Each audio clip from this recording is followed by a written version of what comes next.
Kay mayong hapon, salamat sa Ginoo sa matag-usa nga naa diri og kitang tanan no nga nahimo malipayon tungod kay nakita na pud ta no.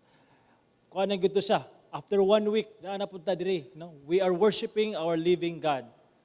Akong pangutana kaninyo, kumusta man mo karong simanaha? Okay? So taliwala sa mga balita sa inyong pagbasa-basa sa inyong Facebook account, Instagram no. Tingali na yung mga kabalaka, mga kahadlok nga gibati. Pero I believe no, the peace of God that surpasses human understanding will guard our mind and heart. So that's why you have made a positive choice to be here with us. Now, karong simanaha medyo masubano ng akong kasing-kasing kay naay usa sa suod sa muang kasing-kasing nung kauban namo sa balay sa duha ka tuig nga amo na gid siyang let go.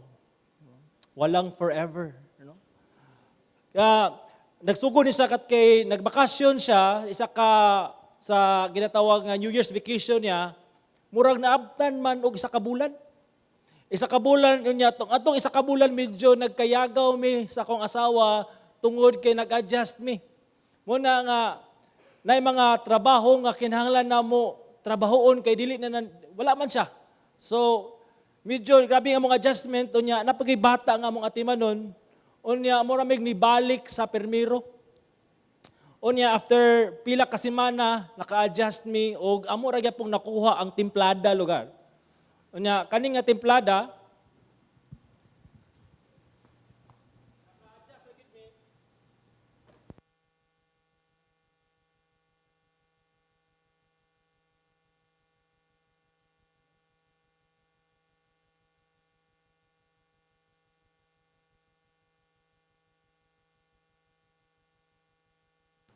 walay operator. Operator. Okay, balik lang. Okay ra kayo. Okay may nakong tingog. Na akong point is, okay, asan ako ato? Matay, naka-adjust na dahil mi. Okay, naka-adjust mi niya. Nagsabot mi sa akong asawa nga, ang saon man. Kaya na ba nato? Nga kitara. Kaya mo gi-evaluate ang amo ang kinabuhi nga sa nagkadako among bata murag nagkalayo mi ba? So near yet so far. Kay ni si Amira, murag ipangita naman niya ang iyang nanay kaysa kang Vina. Nga murag, i-prefer niya, nga murag, mas kauban niya iyang nanay, or kauban na mo sa balay, nanay ang tawag, kaysa kang Vina. Niya, usar ba na? So nakita na mo nga, murag, it's time for us to grow up. It's time for us nga, tubo ta sa to ang pagkaginikanan, pagkatiman sa tong anak o guban pa. Then we made a choice. We must let her go. Bye-bye. Medyo pag kana nga desisyon sakit, but it must be done.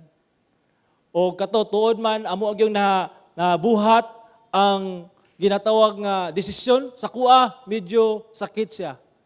Sakit siya tungod kay siya baya ang tigtimpla sa kuha kapi kada buntag. Sakit tungod kay siya ang iyang mga luto.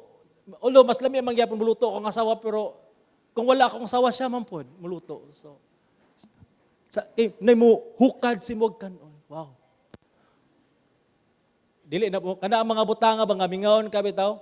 Now, akong point is this. Pag sa dihang amo siyang gilit go, I learned to grow as a person. So, mga kaiksunan, kinahanglan na agiday kay i-give up sa imong kinabuhi for you to grow up. Kana sa kamotoran, dili lang sa pamilya, dili lang sa mga imuhang panarbaho, kundi even sa to ang spiritual life. There are things that you need to give up. Naging mga butang, kinahanglan yun mo i-give up. Muna nga atong pagahisgutan karon. Okay? Nga kaning atong pagahisgutan is this.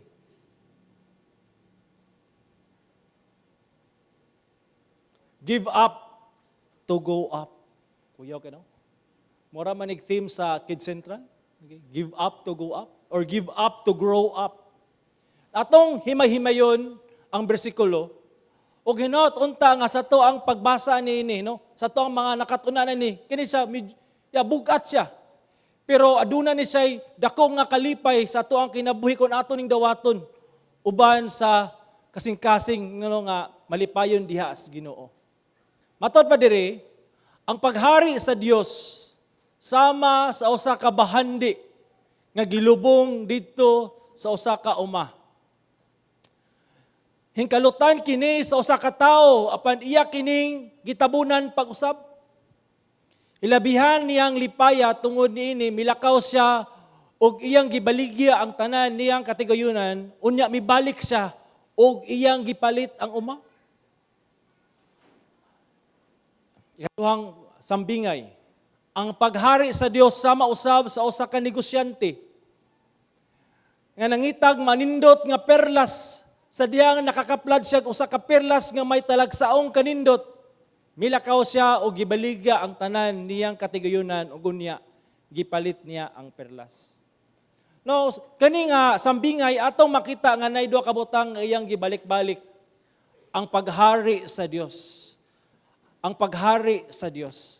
Now, ang pangutana, unsa may ibot pasabot sa paghari sa Dios? Now, mo gini siya ang atong angay sabton kay kun lali ang ato ang pagsabot nini, makatibulaag ta. Hinaton ta kita mahimong usa ni ining mga nga kanito kahulugan kani paghari sa Dios. Nay mga definition, okay? The kingdom of God is God's rule over His own people, over those who have been saved through Christ. So ang point ay diri nga ang gingharian sa Dios wala na siya nanghisgot og sa kalugar kundi ang pagdumala sa Dios sa iyahang katawhan. Sa katong iyang niluwas. So ang purpose di ay sa atong kaluwasan mao nga siya maogyoy magdumala sa atong kinabuhi nga mahimot ang kabahin sa iyahang gingharian. So there is submission to His lordship, there is obedience. So when that happens, kung naay submission nato dias Ginoo, kung naay tuman sa iyang kabubuton, buot pasabot di ay nga ang gingharian sa Dios ana-ana kanimo. Munay point diha. Muna nga sige kitag ampo no, our Father who art in heaven. No? Hallowed be your name, your kingdom come, your will be done on earth as it is in heaven. So we are praying nga ang paghari sa Dios mahitabog yun sa tibuok kalibutan. Pero ikaw nga nakabaton, no, o kaning pribilehiyo nga mahimong kabahin sa iyang gingharian, ang paghari sa Dios anaa sa imo ang kasing-kasing. Si John MacArthur mo na iyang definition. It is the realm where Christ graciously rules over and eternally blesses willing, loving subjects who gladly embrace Him as Lord by faith. It is the realm of salvation. So this is the whole point of salvation. So the kingdom of God is God's salvation to His people. Ang purpose is so that He will rule over the person. Now, karon, muna, nasabtan na nato ang gingharian sa Dios. Sa verse 44, ingon siya, ang paghari sa Dios sama sa usa ka bahandi nga gilubong didto sa usa ka uma. Hingkalutan kini sa usa ka tawo apan iya kining gitabunan pag-usap.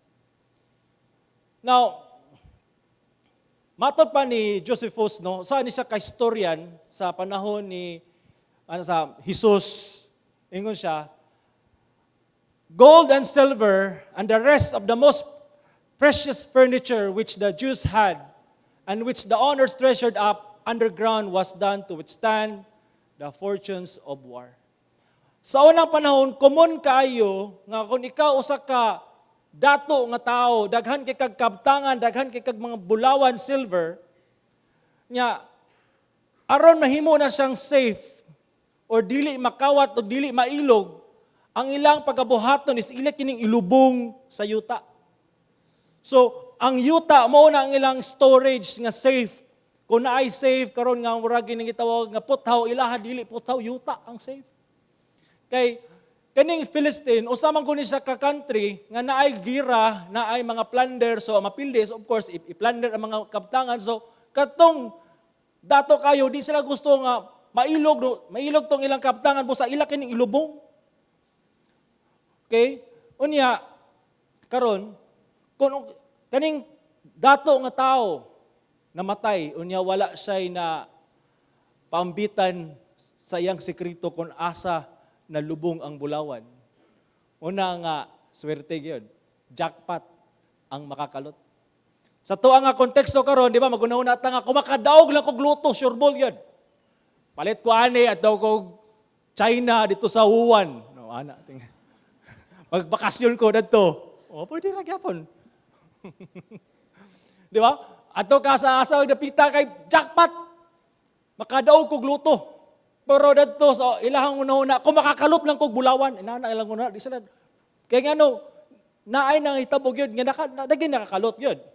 So bosa si Jesus Christ, no, iyag yung kuan you know, makarelate na yun ang iyang mga audience ani. Kita karon medyo di kita ka-relate, pero sa unang panahon makarelate sila. Now sa may point dari, ang treasure diri nga gisgutan ni Jesus is dili ni siya treasure sa kalibutan. But mas precious pa ni siya sa treasure sa uban nga i-combine. The gospel has treasure greater than east or west unfold. And its rewards more precious than all stores of gold. Grabe. Rhyme kayo ba? So ang point day diri nga kaning usa kani siya nga treasure is no nga naa sa gospel is kung i-combine pa ang tanang treasure diri sa kalibutan. Okay?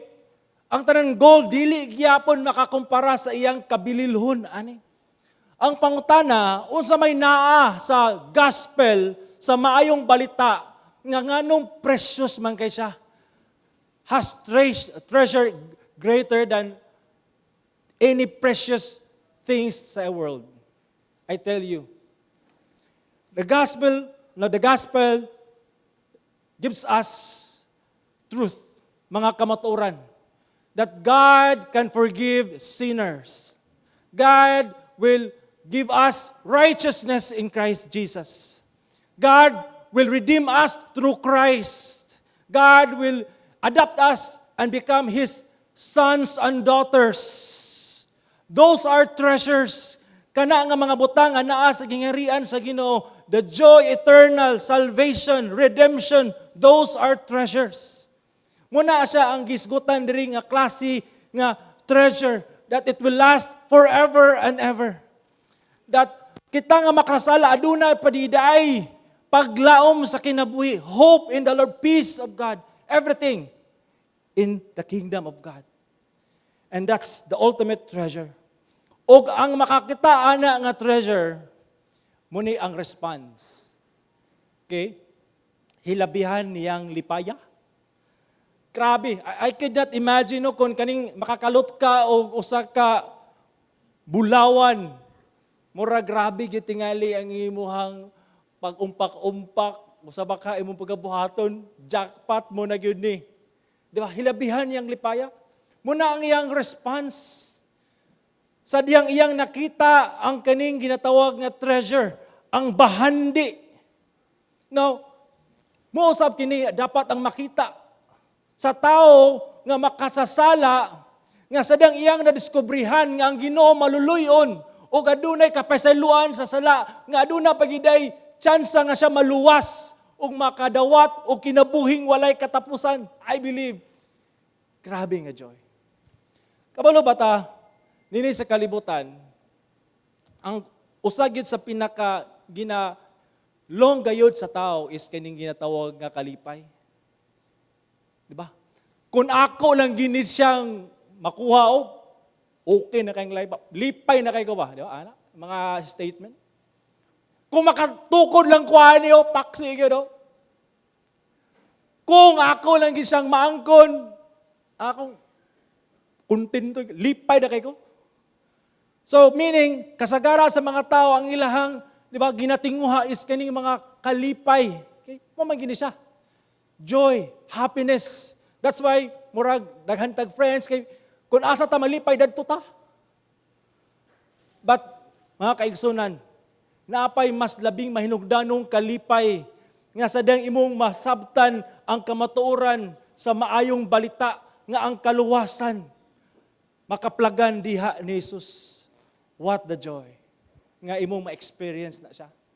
Muna nga ingon diri no sa ni Jeremiah no sa ka theologian, when that great joy surpassing all measure seizes a man, it carries him away, penetrates his inmost being, conquers his mind, all else valueless compared with that surpassing worth. No price is too great to pay. So normal na gid kayo nga kung imo ning madiskubrihan, what a joy that you will experience. Kani siya muna gid ni, muni akong kay pangita, muna gid ni siya. This is it. And that's why matod pa dari sa Salmo 32 versikulo 1 ug 2. Muni siya. Bulahan ang tao kansang sala gipasaylo, kansang kalapasan wala na isipa. Bulahan is joyful gyapon na siya. Bulahan ang tao nga wala ilhang sad-an sa Ginoo. Di ba? Bulahan. Meaning, malipayon ka ng tawhana nga kanang sala niya gipapas sa Dios. Bulahan, malipayon ka ng tawhana nga iyang sala wala na isipas Ginoo. Bulahan ka ng tawhana nga iyang sala gilangkat na si Dios. Meaning, that's treasure. Bahandi nga dili mabayran, di ba? Matod pa ni Hesukristo, mag-unsa man nga maimo ang tibuok kalibutan kung ang imong sala mahiagom ngadto sa linaw nga kalayo. Kay nganuman wala mapasaylo. So therefore, the great joy dapat nga atong ma-experiencehan sa diyang ato ang na-experiencehan nga ang kaluwasan, ang grasya ni Ginoong Hesus nga aduna day kapasayloan sa sala. Aduna day paglaom sa makasasala nga sama kanato. Nga ang pultahan sa langit giablihan day sa Dios. Nga ang Ginoo mahimo nimong amahan ug ikaw mahimo niyang anak. What a privilege. What joy it would be. No, ang tao makadiscover anak. Okay. Unsa may point? Okay? Unsa may point? Iyang gibaligya ang tanan niyang katigayunan. Sa dihang iyang nadiskubrihan, ang bahandi, di ba, nalipay siya, ug naa siya'y gilet go. Gibaligya ang tanan niyang katigayunan, unya mibalik siya, ug iyang gipalit ang uma. Mausab ang gibuhat sa negosyante nga nangita og perlas sa diyang nakita niya ang labing manindot nga perlas. Perlas ng silanganan o sa baka na klase nga perlas nga lingin mamords ayo nga perlas. Nga perlas nga wagyoy ikatandi nga mo na gyud ni ang iyang gibuhat, iyang gibaligya ang tanan niyang mga kabtangan aron mapalit kanang perlasa. Now, atong isgutan na siya. No nga, kining duha ka tao, adunay gibuhat nga pinasahi. In response to their discovery, gibaligya ang tanan nilang katigayunan aron maangkon ang usa ka mahinungdanong butang. Unsa may point diri? Salvation is certainly free. Libre ang kaluwasan, di ba? Gihatag sa Dios, pinagi kang Kristo Jesus, ikaw na luwas, pinagi sa grasya sa Dios, pinagi sa imong pagtuo kang Kristo Jesus. Tinuod na. Pero, at the same time, it costs us everything. Nga naman, we are to die to ourselves as we change into likeness of Christ. So therefore, aduna giday kay let go nga mga butang nga precious imong kinabuhi aron imo ni siyang maangkon. Aron imo siyang di ba, ma-enjoy ining precious treasure na kay isalikway. Ang pangutana, unsa man ang butang nga isalikway nga kinahanglan nato pagabiyaan gayud. Atong mangisgutan no, nga naay ko ay trending karon nga tinuhan kining easy believism. O sa maning easy believism? Usa kini kapanglantaw no nga ang ila lang pang nahuna nga basta motuo ko kang Hesus, luwas na ko. Of course, nagingon man gyud ang Biblia nga by faith you are saved. Pero wala sila'y ginatawag nga there's no corresponding need exists for a committed life of Christian discipleship as a proof of salvation.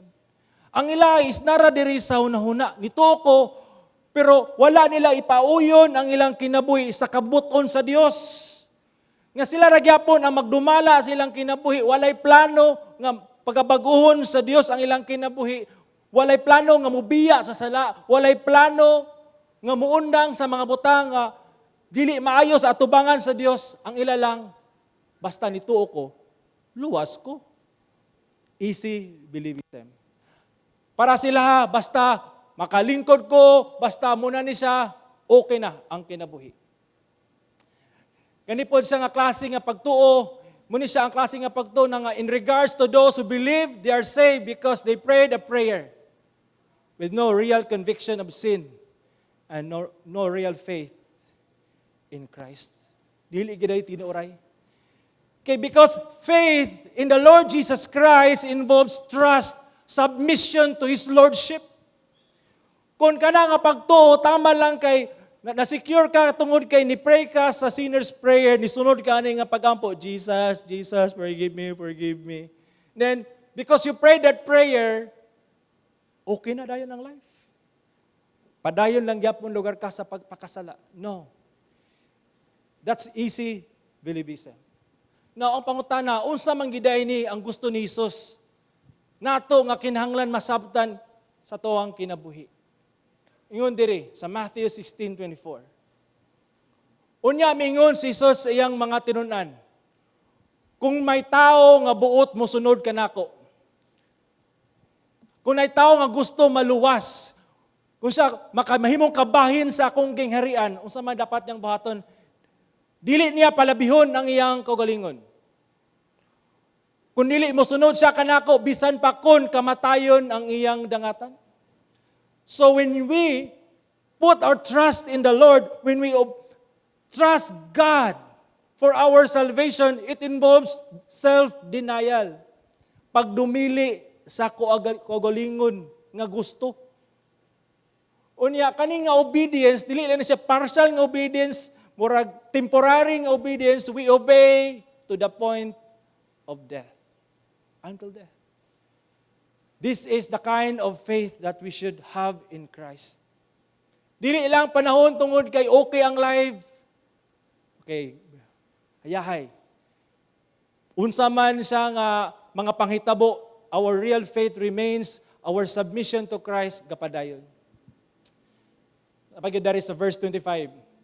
Kay si bisan kinsa nga magtingwa sa pagluwas sa iyang kinabuhi, mawad-an hinuon ini. Apan si bisan kinsa nga mohalad sa iyang kinabuhi tungod kanako, makaangkon sa kinabuhing walay katapusan. So naagi tay i-let go sa tong kinabuhi. Naagi tay biyaan para makaangkon og kaning kinabuhing walay katapusan. Para ma-enjoy kaning treasure nga ato ang nakaplagan diha sa Ginoo. Matod pa sa verse 26. Unsa man ang makuha sa tao kung maangkon niya ang tanang butang nining kalibutan, di ba? Mumana ang kasagara. Gitingwa sa tao, fame, money, wealth in the world. Apan mawala ang iyang kinabuhi, wala gayod. Kay wala gayoy siya ikahatag aron mabawi niya ang iyang kinabuhi. Si Apostol Pablo niingon, tinuod gayod nga ang tanan walay kapuslanan kung itandi ang akong pag-ila kang Kristo Jesus nga akong Ginoo. Tungod kaniya gisalikway ko ang tanan nga giisip ko kini nga basura aron maako si Kristo. Kadyo di ba? Naagi day gibiyaan ni Pablo. Ang pangutana, unsa man ning gibiyaan ni Pablo aron maangkon niya si Jesus? Kung inyong tanaw ng context, grabe kayo. Si Pablo usa ka reliyosong tao. Ang nagsaligsa nga siya maluwas tungod kay siya religyoso. Tungod kay siya ligdo nga tao. Grabe kayo ang iyang zeal sa iyang religion. Siya Hudiyo, piniling katawan sa Dios. Pero kanang tanan iyang gisalikway. Iyan ang gisalikway og matod pa iyang gihimo na siya nga basura. Di ba? Aron lang maako si Kristo. Aron ma-enjoy niya ang bahandi. Ang bahandi nga iyang nadiskubrehan nga mao si Kristo ang bahandi sa kaluwasan, bahandi diha sa gingarian sa Dios. Ang pangutana anegson, unsa naman ang imong gisalikway sa imong kinabuhi? Igsoon, dili sayon.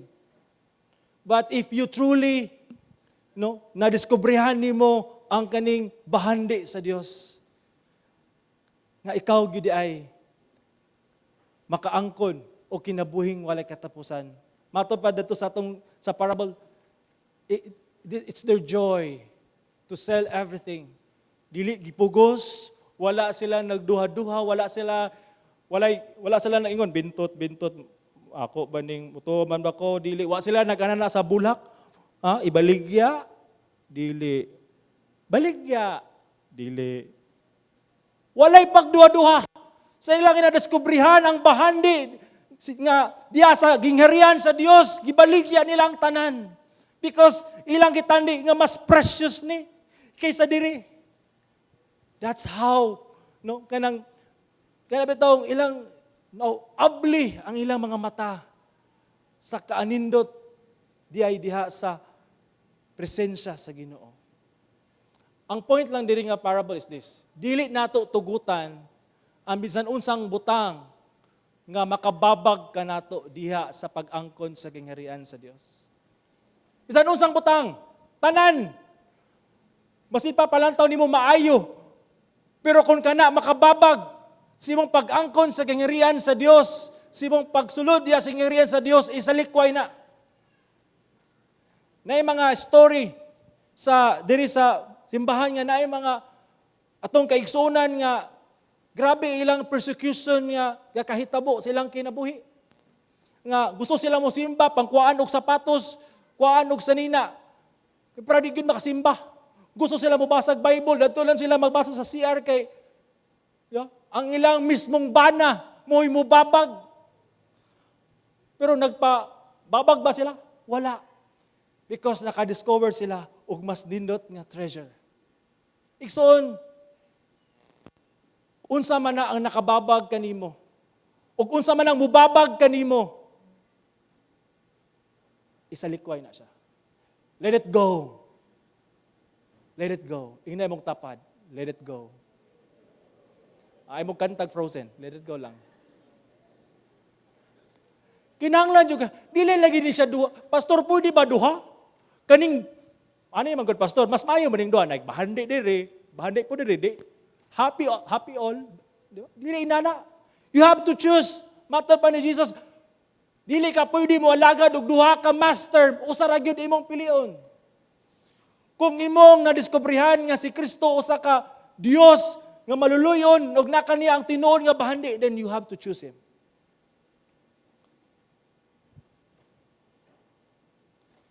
O padayon ta sa parable. Ang paghari sa Dios may sama usab sa usa ka negosyante nga nangita og manindot nga perlas. Kuyaw ni nga nangita og nindot nga perlas. Na next story sa ako agay ng buntag nga kanin daw mga badyaw ba. Tungod sa ilahang usa sa ilaha ding ginatawag nga pangita is kanang mga mangitag perlas. Dili din sila nga itsahan nimo dos ilang masobra pa ana ilahang trabaho. Kay dito daw sa sulo. Nay mga badyaw nga ilag yung mudive gyud sila dadto sa lalom aron lang gyud mangitag perlas. Okay? Unya ang uban kanila nangabungol na.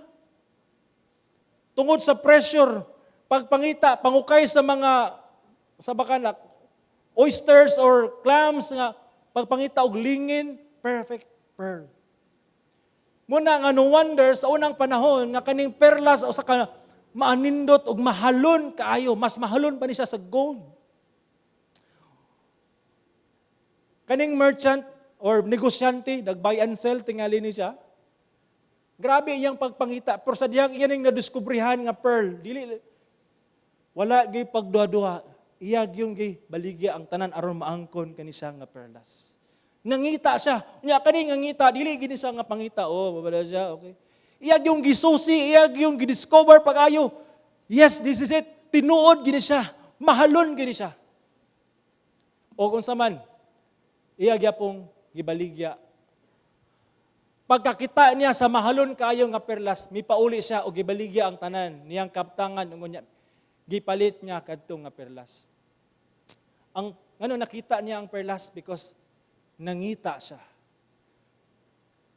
Matod pa dari sa Isaiah 55:6 and 7.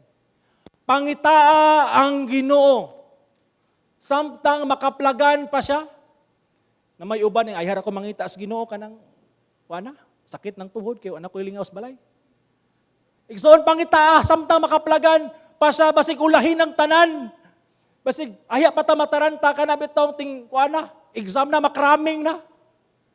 Karon pangitaa ang Ginoo samtang makaplagan pa siya.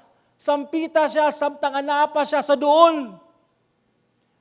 Pero sa dihang imo nang makaplagan ang Dios, imo nang masayran niya sa maluluyon, siya day Dios nga makaluwas. Unsay may angay buhaton dayon. Lagi day pagbiya.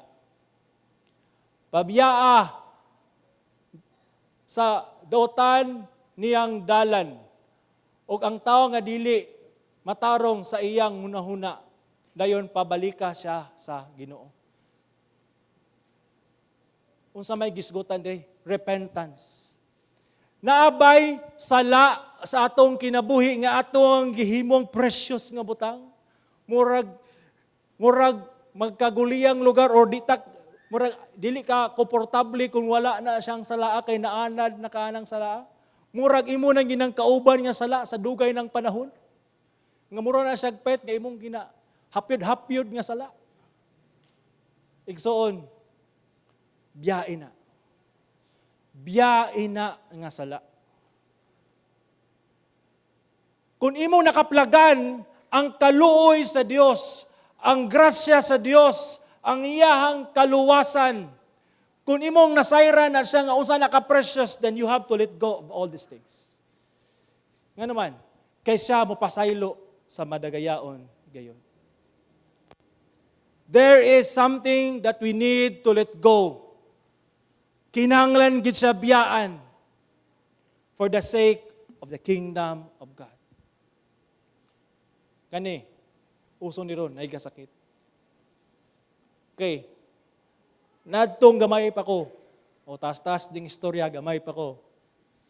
Okay, nakoy sakit sa kaning gitawag nga asma or hubak. No? Nakoy sakit nga hubak. Unya, ang pagtuo sa akong mama, nga kaniday akong hubak, gikan ni siya piang sa akong likod. Piang ba? Unya, tungod kay gatakihon mong kuani, naisuki akong mama nga manghilutay. Unya, mubakray pa mig pila ka kilometro aron lang gito siya makita kay nasa suok iyang balay. So amog yung ako, kabi sa akong mama, kay tungod kay gusto siya nga maayo ko, iya di kong ipaadto ato nga manghilutay. Unya, pag adto na mo ato nga sa iyang balay, siyempre, kuha sa iyang lana nga, sa matong, nga bato'y mga ugat-ugat nga lana, sa to. Iyang kong ihaplas sa plasan, iya kong dinaanan siya yung mga suggestion or mga resita, lugar. Nga pagabot sa balay mo ninyong buhaton ha, kanang pagkuha og mga dahon-dahon diha, sa tuba-tuba, kanang bayabas, o unsa ba to mga dahon? So, of course, pagabot na mo sa balay, nagsakit mo ka ito, ilantan po ko, gisugo sa kumama ang akong amahan. Sabi ni, pagkuha og mga dahon-dahon. So ako mama, nag-init, nagtubig, gipabukalan, grabe nga bukal, gihumol to mga dahon-dahon, mura gabasoy. Abi mo na akong basoy to, bro. Okay, gabasoy sa anya, ang iyang gibuhat pag yun, kay mo lagi ning sulti lagi sa kining iyang suking nga manghilutay para maayo ko sa akong hubak. gibutang tong kalderin sa salog. Kuha din sa dako kayong habol nga baga-baga pag yung habol. Ana din sa Jo, Marika Jo. Lingkurin ning kalderin.